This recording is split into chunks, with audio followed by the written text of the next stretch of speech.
नहमदुहु व नसल्ली अला रसूलिहिल करीम। अऊज़ु बिल्लाहि मिनश्शैतानिर रजीम। बिस्मिल्लाहिर रहमानिर रहीम।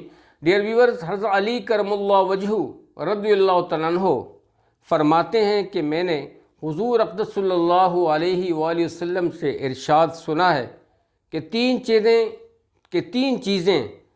चीज़ों में ताख़ीर मत करो।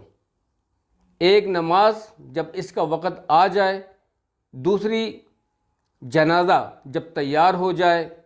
तीसरी, बेनिकाही औरत जब इसके जोड़ का खावंद मिल जाए, यानी फ़ौरन निकाह कर देना। बहुत से लोग जो अपने को दीनदार भी समझते हैं और गोया नमाज के पाबंद भी समझे जाते हैं, वो कई नमाज़ें मामूली बहाने से, सफ़र का हो, दुकान का हो, मुलाजमत का हो, घर का किसी और इशू का हो, पढ़ लेते हैं। अल्लाह ताला हमें ऐसे करने से बचाए। जज़ाकल्लाह।